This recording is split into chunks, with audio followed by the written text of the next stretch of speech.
Welcome to Working for Women, the Independent Women's Forum podcast, where we are changing the conversation about women and public policy for the better. Hello, I'm Julie Gunlock, a policy director at the Independent Women's Forum and your host for today's Working for Women podcast.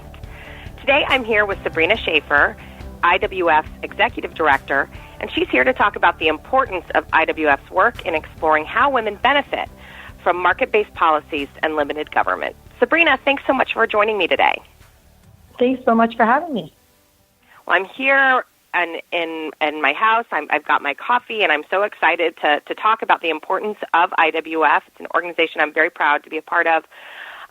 Sabrina, I think we can sort of start off by you talking about how there are lots of groups out there that focus on how less government and more liberty benefit people. But why do you think we need a group that is specifically focused on bringing that message to women? That's exactly right, Julie. There are so many wonderful groups here in Washington that are focused on bringing this idea of limited government to more Americans and explaining how those policies are good for them.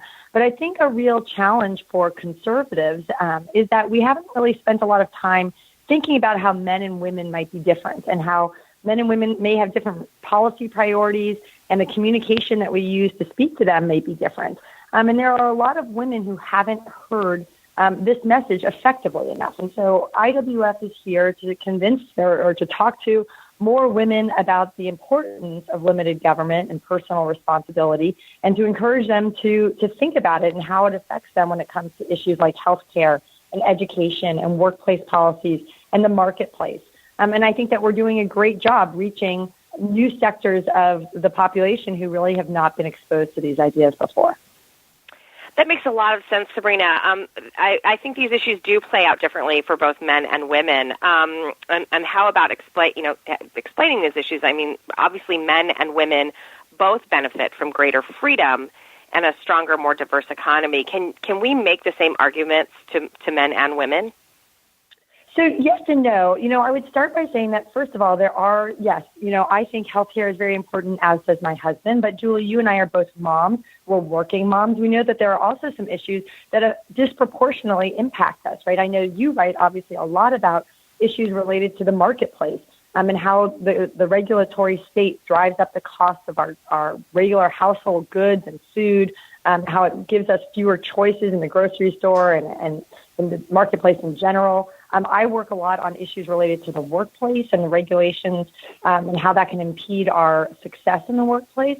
And these are things that I think about a little bit differently and you think about differently because we're moms, because we're women. Right. I know that my husband values the time that we've had off, when we have had children, but he's not thinking about these policies quite as often as I am, perhaps. So right. There are some issues that disproportionately affect women. And then when it comes to the actual messaging, I think we have to be honest that there are different messages that move people. We've done a lot of research at IWF, and I think it's fascinating to see that, perceptions of fairness, for instance, motivate women, sort of long-term security issues, and also what messages move conservative women versus progressive women.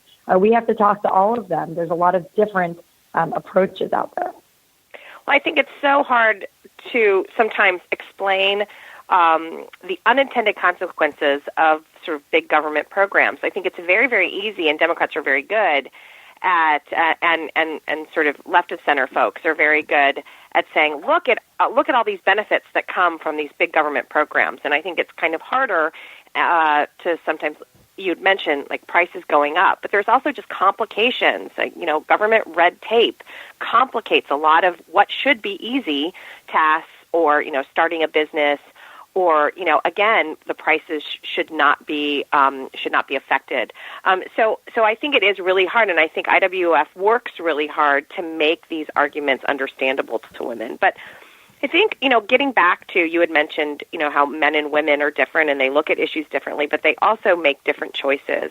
And that's probably part of the reason there's a gender gap. I mean, that I think the choices that we make as, the differences between men and women, that I think accounts for it. Women still tend to be more supportive of big government, which is what we're trying to point out is the unintended consequences of that. Can the right messaging change that? Yeah, it absolutely can. I'm actually very encouraged, and it's not because we want to sort of coerce people into some kind of, club over here on the right. I think the idea is that, for too long, people literally here in Washington haven't spoken to women. And when they do, and when they hear about the downsides of big government laws, things like the Paycheck Fairness Act and how that would limit flexibility and opportunity in the workplace, or paid leave mandates, which would definitely lead to job loss and less upward mobility in the workplace. When women hear these messages and they understand a little bit more about how this would affect them and their individual pocketbooks, support for these big government laws actually drops precipitously. And I think that's really important because it's about getting information to people, and then they make the choices that make the most sense for them. And I think we have to have a lot more faith in individuals that they are going to make the right choices, whether they're talking about their health care or their education or what to buy at the grocery store. People know it's good for them and for their families, and we have to have a little bit of confidence in people to make those choices. Tell me, how can people support the work of IWF? Well, I hope that you'll start by visiting our website, IWF.org, and we're on all of the prominent social media outlets, from Facebook to Twitter, Instagram, Pinterest. We're all over the place. I hope that you'll catch us on the airwaves. You can catch an IWF spokesperson on broadcast media almost daily. And then I hope that you will engage with us on these social media platforms so that we can hear your thoughts and you can let us know what you think of our work. Thank you, Sabrina, for talking with me today.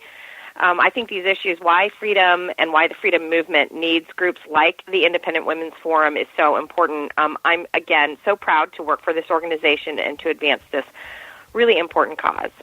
This has been another edition of IWF's Working for Women podcast. For those who listened, thank you for your time. Please come and learn more and consider making a donation to support our work at IWF.org. If you enjoyed listening to this podcast, please give it a thumbs up, share it on social media, or stop by IWF.org for similar content.